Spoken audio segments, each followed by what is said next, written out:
Hamlet by William Shakespeare. Hamlet जो कि एक ट्रेजिक ड्रामा है जिसे विलियम शेक्सपियर ने लिखा है। इससे पहले हमने विलियम शेक्सपियर की लाइफ बायोग्राफी को बड़ी डिटेल के साथ डिस्कस कर लिया है। अगर आपने वो वीडियो नहीं देखी तो उसे ज़रूर देख लीजिएगा। तो अब बढ़ते हैं हैमलेट की समरी की तरफ। ड्रामा की शुरुआत कुछ इस तरह से होती है कि डेनमार्क नाम की जगह पर एक विंटर नाइट है, यानी डेनमार्क सिटी के अंदर सर्दियों की एक शदीद रात होती है, जहां पर एक किला है जिसका नाम एलिनर कैसल है।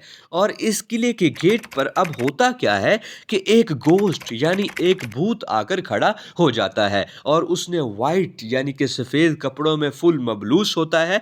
और जब वो गेट पर आके खड़ा हो जाता है तो गेट पर जो सिक्योरिटी गार्ड्स यानी जो वॉचमैन वगैरह खड़े होते हैं तो वो शोर मचा देते हैं कि ये क्या चीज़ आकर खड़ी हो गई। जब वो गौर से देखते हैं तो वो तो यहाँ का यानी डेनमार्क का साबका यानी जो पहले किंग रह रहा होता है, जिसकी डेथ हो चुकी होती है, ये तो उसी का गोस्ट है, ये तो उसी का भूत है। और ये किस तरह से आकर किले के बाहर ही खड़ा हो गया है। वो वॉचमैन वहां से भागते हैं और जाते हैं हुरैशो के पास। अब ये हुरैशो कौन है? देखें, ये जो हुरैशो है ना, ये जो गोस्ट बाहर आ गया है, इसका एक बेटा है जिसका नाम है हैमलेट। अब यहाँ पे आपने कंफ्यूज नहीं होना, ये जो गोस्ट यानी कि बाहर भूत खड़ा हुआ है ना, इसका नाम भी हैमलेट है, लेकिन ये किंग हैमलेट है। ये बादशाह रहा होता है और इसकी डेथ हो जाती है। और जो इसका बेटा है उसका नाम भी हैमलेट ही होता है, या आप हैमलेट फर्स्ट और हैमलेट सेकंड भी कह सकते हैं, जिस तरह से आपको अच्छी तरह से ये ड्रामा समझ आ सके। अब वॉचमैन भागते हुए जाते हैं हुरैशो के पास और उसे कहते हैं कि बाहर किंग हैमलेट का गोस्ट आ गया है। तो हुरैशो कहता है ये कैसे हो सकता है।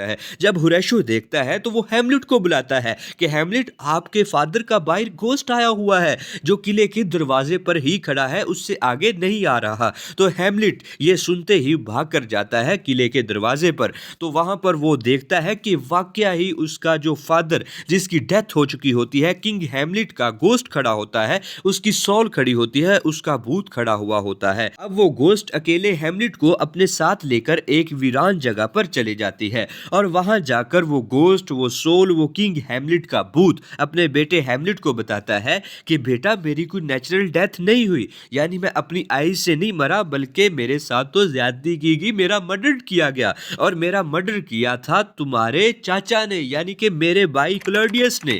और जब मैं गार्डन के अंदर सो रहा था ना, तो उसने मेरे कान के अंदर जहर डाल दी थी, तो इस तरह से मैं मर गया था, मेरी कोई नेचुरल डेथ नहीं हुई थी। तो बेटा, तुम मेरी जो मौत हुई है ना, इस तरह से उसका बदला लो, ताकि मेरी जो रूह है उसको सुकून आ सके। तो इस पर जो हैमलेट होता है वो चौंक जाता है कि मेरा चाचा मेरा अपना खून, यानी कि आपके साथ इस तरह से कैसे कर सकता है, इतना कैसे गिर सकता है। ये कहकर मीन्स ये कि जो गोस्ट होता है ना, वो सिर्फ ये कहता है कि तुम मेरा बदला लो, तुम्हारे जो चाचा क्लॉडियस ने उसने ही मुझे मारा है। तो ये सारी बात कहकर गोस्ट वहां से डिसअपियर हो जाती है, चली जाती है। और इसके बाद थोड़ी देर तक जो हैमलेट होता है वो घबराया रहता है कि हुआ क्या है, मतलब कुछ समझ नहीं उसे आ रहा होता कि क्लॉडियस ने मेरे ही फादर को, अपने ही भाई को मार दिया, और ये कैसे हो सकता है। तो वो वहां पर ना थोड़ा घबरा सा जाता है। हैमलेट जब किले के दरवाजे पर आता है तो हुरैशो उससे पूछता है कि हैमलेट, उस गोस्ट ने तुमसे क्या कहा। तो हैमलेट अपने दोस्त हुरैशो और जितने भी वहां पर वॉचमैन गार्ड्स वगैरह खड़े होते हैं उनसे एक ही बात कहता है कि ये गोस्ट वाली बात तुमने किसी को भी नहीं बतानी। और इतना कहकर वो किले के अंदर चला जाता है। हैमलेट के अंकल क्लॉडियस के बारे में भी थोड़ा सा जान ले कि ये जो क्लॉडियस है ना, ये करंट डेनमार्क का अब किंग है। इससे पहले इसका भाई यानी जो गोस्ट आई थी ना ड्रामा के शुरू में किले के गेट पर, द किंग हैमलेट, तो वो इससे पहले यानी क्लॉडियस से पहले वो डेनमार्क का राजा था जिसको क्लॉडियस ने मार दिया था कान में जहर डालकर। तो अब ये क्लॉडियस जो है ये डेनमार्क का किंग है। और इसकी जो वाइफ है ना गर्ट्रूड, ये इसकी वाइफ नहीं, ये इससे पहले इसकी भाभी थी, यानी कि जो द किंग हैमलेट जिसकी डेथ हो गई है ना, ये उसकी वाइफ थी। और जो क्लॉडियस था इसने बड़े ही तरीके से अपने भाई को मारकर अपने भाई की जो वाइफ थी यानी इसकी भाभी थी उसके साथ शादी कर ली। और ये अब बन गई क्वीन गर्ट्रूड, यानी वो पहले क्वीन थी किंग हैमलेट की, और अब ये क्वीन बन गई है क्लॉडियस की।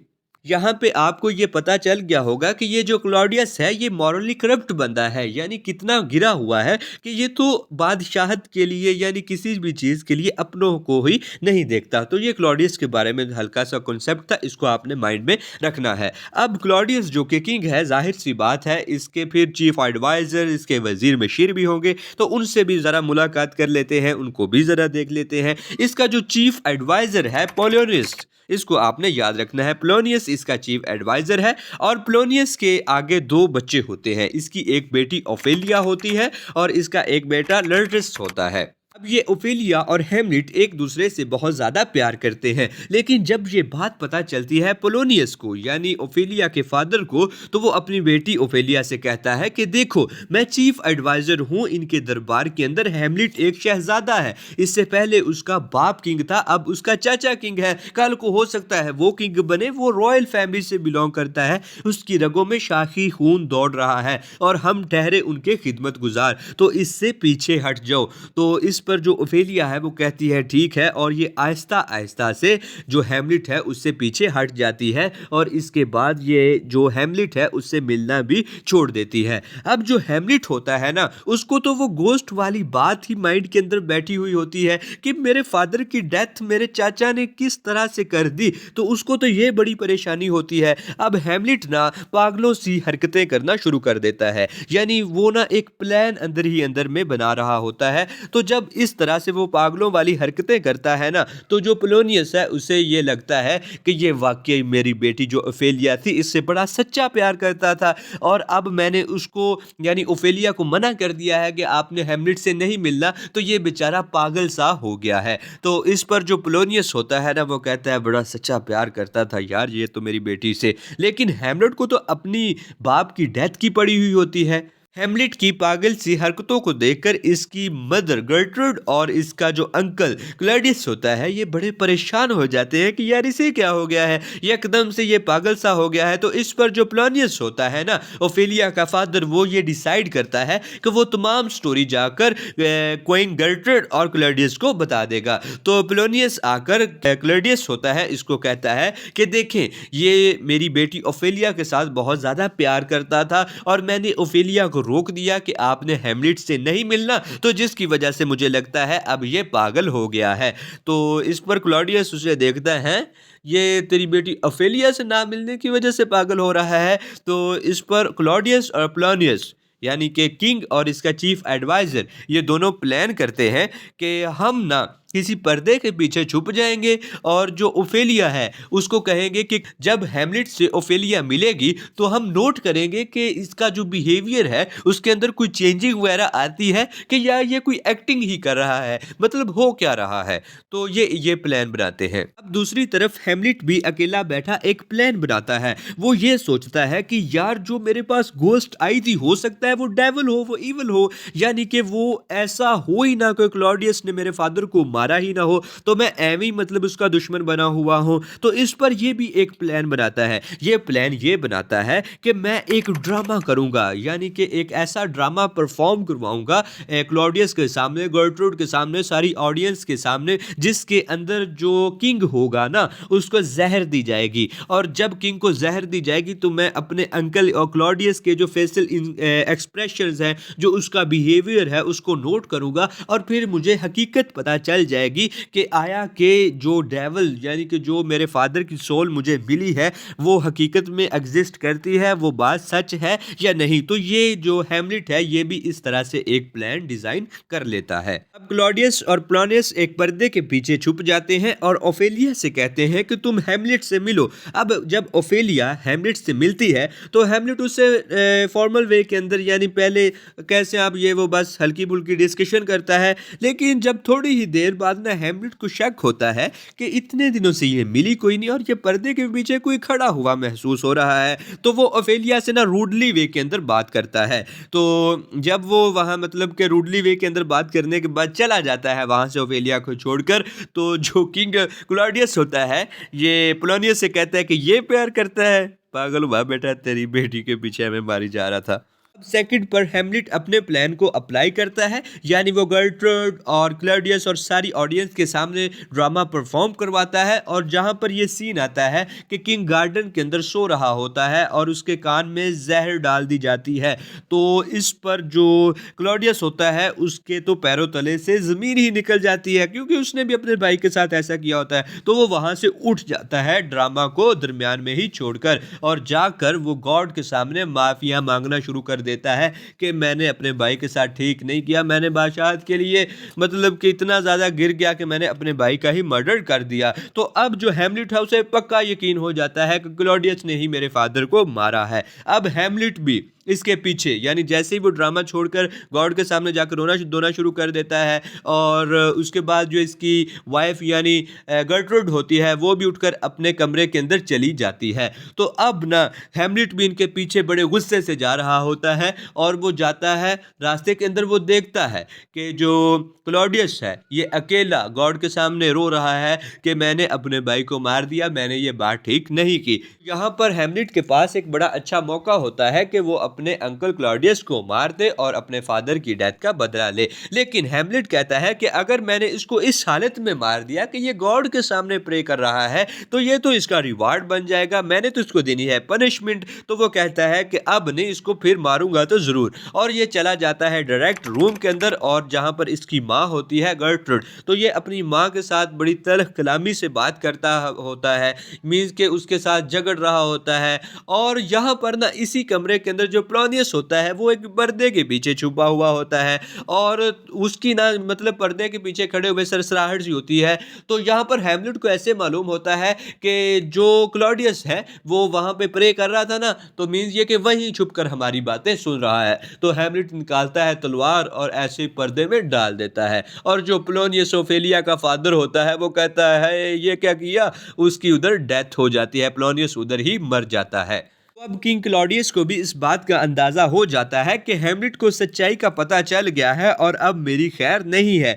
तो इस पर जो किंग क्लॉडियस होता है वो पोलोनियस की डेथ के बदले में, यानी पोलोनियस का मर्डर किया है ना इसने, हेमलेट ने ना जानते हुए या ना चाहते हुए, तो इस पर ये उसको जला वतन कर देता है, यानी डेनमार्क को छोड़कर इंग्लैंड में जाने के लिए कहता है। और इसके साथ इसके 2 फ्रेंड्स होते हैं जो कि बड़े मक्कार किस्म से होते हैं, हेमलेट के ये फ्रेंड होते हैं, तो इनको भी इसके साथ ही बेचता है। और अब ये क्लॉडियस करता ये है कि ये एक लेटर लिखता है इंग्लैंड के किंग के नाम, जिसके अंदर ये लिखा होता है कि जब ये हेमलेट वहां पर पहुंचे ना तो इसको मार दिया जाए, यानी जैसे ही इंग्लैंड के अंदर हेमलेट पहुंचे तो इसको मार दिया जाए। और ये जाते हैं बहरी रास्ते के जरिए से। तो अब यहाँ पर हेमलेट एक दफ़ा इंग्लैंड के बहरी सफ़र पर चला जाता है। अब पीछे से मैंने बताया था ना कि जो पोलोनियस होता है इसकी एक जो वो ओफेलिया इसकी बेटी होती है, और इसका एक बेटा भी होता है लर्डस। अब लर्डस को चढ़ता है गुस्सा, वो कहता है कि मेरे फादर की डेथ क्लॉडियस ने की है,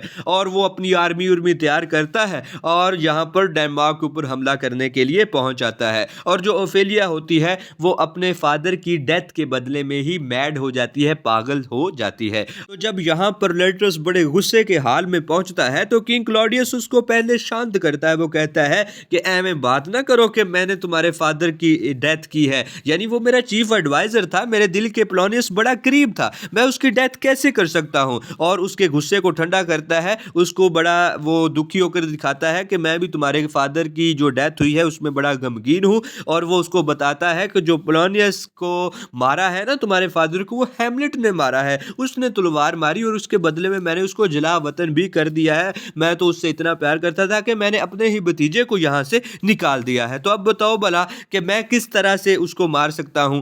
अब हेमलेट भी डेनमार्क वापस आ जाता है। भाई हेमलेट डेनमार्क कैसे वापस आ गया, वो तो इंग्लैंड की तरफ जा रहा था। अब हुआ ये कि जो हेमलेट है वो अपने फ्रेंड होरेशो को लेटर लिखता है कि रास्ते के अंदर जो जिस जहाज पर हम जा रहे थे ना उसको जो समुद्री लुटेरे हैं उसने लूट लिया, और मैं बड़ी मुश्किल से वहां से जान बचाकर जैसे तैसे दोबारा डेनमार्क के अंदर पहुंच गया हूं। और अब जब ये डेनमार्क के अंदर वापस पहुंचता है तो ये क्या देखता है कि किसी इसी कब्र पर ये लर्टस, क्लॉडियस और सारे खड़े होते हैं। ये कब्र किसकी है? तो ये कब्र होती है ओफेलिया की। ओफेलिया जो कि अपने फादर की डेथ की वजह से पागल हो चुकी होती है, वो एक रिवर के अंदर छलांग लगा देती है, तो जिसकी वजह से उसकी डेथ हो जाती है। अब जो प्रीस्ट होते हैं ना, वो कहते हैं कि इसने तो सुसाइड की है, जो कि क्रिश्चियनिटी के अंदर इसकी इजाज़त नहीं है, तो हम इसको नहीं दफनाएंगे। तो जो किंग क्लॉडियस होता है वह अहकामात जारी करता है कि नहीं, ये मैड थी थोड़ी सी, इस वजह से इसने खुदकुशी जानबूझकर नहीं की, तो ये सेफ एंड साउंड नहीं थी,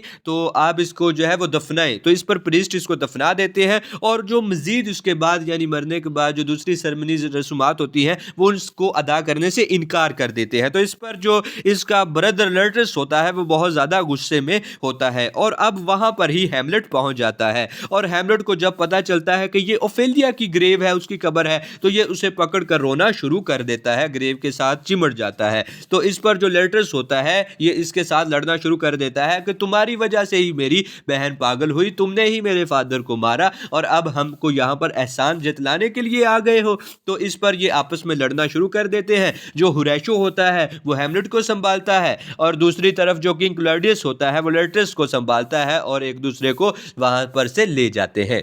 किंग क्लॉडियस सोचता है कि ये हैमलेट को तो मैंने इंग्लैंड की तरफ रवाना किया था, ये कैसे बच के आ गया? तो हैमलेट बताता है कि रास्ते में कुछ समुद्री डाकुओं ने जहाज को लूट लिया, मैं बड़ी मुश्किल से जान बचाकर आ गया हूँ वापस डेनमार्क। तो ये सारी स्टोरी वो बता देता है। लेकिन हैमलेट होरैशो को कहता है, अपने फ्रेंड को, कि इसने ना मेरे साथ जो 2 फ्रेंड्स मेरे मक्कार गए थे उनको एक लेटर्स दिया था जिसके अंदर मेरा ये नाम लिखा हुआ था कि जैसे ही इंग्लैंड के अंदर मैं पहुंचूं तो वहां का जो बादशाह है वो मुझे मरवा दे। लेकिन मैंने बड़ी होशियारी से अपना नाम मिटाकर वो जो 2 फ्रेंड्स थे उनका नाम वहां पर ऐड कर दिया है, और खुद मैं वहां से निकल कर आ गया हूं। अब वो जब इंग्लैंड पहुंचेंगे तो उनकी खैर नहीं। तो इस तरह से ये सारी स्टोरी जो अपने दोस्त होरैशो को हैमलेट बता देता है। किंग क्लॉडियस लर्टस से कहता है कि हम हैमलेट से बदला जरूर लेंगे, एवं तो नहीं ना जाने देंगे। ये उसे कहता है कि मैं ना एक फ्रेंडली मैच ऑर्गेनाइज करवाता हूं, जिसके अंदर मैं तुम्हारी जो तलवार होगी ना उसके ऊपर जहर लगा दूंगा, और जब तुम तलवार से हैमलेट को थोड़ा सी खरोश दे दोगे ना तो उसकी डेथ हो जाएगी। तो इस तरह से फ्रेंडली मैच के अंदर ही हम उसका काम तमाम कर देंगे। तो लर्टस कहता है हाँ हाँ ये भी ठीक है। और क्लॉडियस ना एक बैकअप प्लान भी तैयार करता है। वो मतलब कि जब फ्रेंडली मैच होता है, 2 बंदे आपस में लड़ रहे होते हैं या खेल रहे होते हैं, प्यास वगैरह लग जाती है, तो वो पानी या वाइन पीते हैं ना, तो ये वाइन के अंदर ना जहर मलवा देता है, पॉइजन वाइन बना देता है कि अगर हैमलेट को जहरीली तलवार ना भी लगी तो ये पॉइजन जो वाइन है इसको पीने के बाद उसकी डेथ हो ही जाएगी। अब ये हैमलेट को इनवाइट करता है क्लॉडियस के सारी बातें भूल जाओ और आओ लर्टस के साथ एक फ्रेंडली मैच खेल लो। तो इस पर हैमलेट कहता है ठीक है, और अब ये फ्रेंडली मैच जो है शुरू हो जाता है, और ये तलवार मारता है लर्टस हैमलेट को, उसको खरोश आ जाती है, जिसकी वजह से जो हैमलेट है उसका काफ़ी खून बहना शुरू हो जाता है। और अब रूल्स के मुताबिक दूसरे राउंड के अंदर जो तलवारें हैं वो एक्सचेंज करना पड़ती हैं, या कुछ ने कहा है कि ड्रामा के अंदर वो तलवारें गिर जाती हैं, एक दूसरे की वो तलवार उठा लेते हैं। बहरहाल जैसे भी वो तलवारें एक्सचेंज हो जाती हैं, यानी जो जहरीली तलवार होती है वो अब हैमलेट के पास चली जाती है, और जो दूसरी तलवार होती है वो लर्टस के पास चली जाती है। और हैमलेट भी वार करता है और लर्टस को भी खरोश आ जाती है, उसका भी खून बहना शुरू हो जाता है, यानी दोनों को ही जहरीली तलवार का वार लग चुका है। अब ये तमाम चीज़ें देखने के बाद वहाँ पर जो कॉइन बैठी होती है, यानी जो हैमलेट की मदर कर्टरुड होती है, वो वाइन उठाती है और पी लेती है और नीचे गिर जाती है, क्योंकि वो पॉइजन्ड वाइन पी लेती है। और जब वो नीचे गिरती है तो किंग क्लॉडियस कहता है कि तुम्हारा खून देखने की वजह से, ये टेंशन की वजह से बेहोश हो गया और कुछ नहीं। तो इस पर जो गर्टरुड होती है वो कहती है नहीं, इस बेटा हैमलेट, इस वाइन के अंदर कुछ चीज़ थी, तो ये पॉइजन्ड वाइन है, जिसकी वजह से गर्टरुड की वहाँ पर ये कह के डेथ हो जाती है। और जो होता है ना लर्टस, उसको बड़ा तरस आता है गर्टरुड के हाल पर, और वो सारी की सारी बात हैमलेट को बता देता है कि इसने ये प्लान किया था, तुम्हारे चाचा ने, क्लॉडियस ने, कि फ्रेंडली मैच करवाऊंगा, ये तलवार जहरीली है जिससे मैंने तुम्हें वॉर किया है और तुमने मुझे किया, सारी स्टोरी ये उसको बता देता है। अब इसको बहुत ज़्यादा गुस्सा आता है हैमलेट को, इसका बिहेवियर चेंज हो जाता है, ये वही जहरीली तलवार अपने चाचा के अंदर घुसा देता है और किंग क्लॉडियस की भी वहाँ पर डेथ हो जाती है। और जो लर्टस होता है उसको भी जहरीली तलवार तलवार लगी होती है उसकी भी डेथ हो जाती है। और ये जो हैमलेट है इसकी भी डेथ होने को ही होती है कि जो होरेशो होता है वो कहता है कि मैं भी ये जहरीली पॉइजन पी लूंगा और मैं भी अपने दोस्त के साथ यानी हैमलेट के साथ ही मरूंगा। तो इस पर हैमलेट इसे कहता है कि तुमने नहीं मरना, फिर मेरे बाद दुनिया को सच्चाई कौन बताएगा सारी, तो लोग तो मुझे ही बदनाम करेंगे कि इसने ही अपने चाचा को मार दिया, तुमको जिंदा रहना है और तुमको सबको सच्चाई बतानी है। तो इस पर यह कहकर हैमलेट की भी डेथ हो जाती है। अब प्ले के अंदर होरेशो के अलावा सारे मर चुके हैं। अब इतने में नॉर्वे के किंग की एंट्री हो जाती है डेनमार्क के अंदर। अब ये नॉर्वे का किंग डेनमार्क के अंदर क्या करने आया है, ये यहाँ पर लड़ने आया होता है। और जब ये यहाँ पर आके देखता है कि जो क्लॉडियस है वो भी मरा पड़ा है, गर्टरुड भी, यानी सारे के सारे मरे पड़े हैं, तो ये होरेशो से पूछता है भाई मैं जंग के लिए आया था, क्या हुआ इधर। तो होरेशो उसे सारी स्टोरी बताता है कि हैमलेट ने ऐसे किया, उसके चाचा ने ऐसे किया। तो इस पर जो नॉर्वे का किंग है वो कहता है कि हैमलेट की बॉडी को इस तरह से प्रोटोकॉल में लेकर जाया जाए जैसे शहीदों की बॉडी को उठाते हैं, बाकियों को पड़ा रहने दे कोई नहीं। तो वो ये हैमलेट की जो बॉडी होती है उसे पूरे सम्मान के साथ दफनाया जाता है और इसी तरह ये जो प्ले है, ये ड्रामा है, ये खत्म हो जाता है। उम्मीद करते हैं कि हैमलेट से रिलेटेड बहुत सारी चीजें आपको क्लियर हो गई होंगी। नेक्स्ट लेक्चर में इसका क्रिटिकल एनालिसिस करेंगे, तो तब तक के लिए इजाजत दीजिए। अल्लाह हाफिज।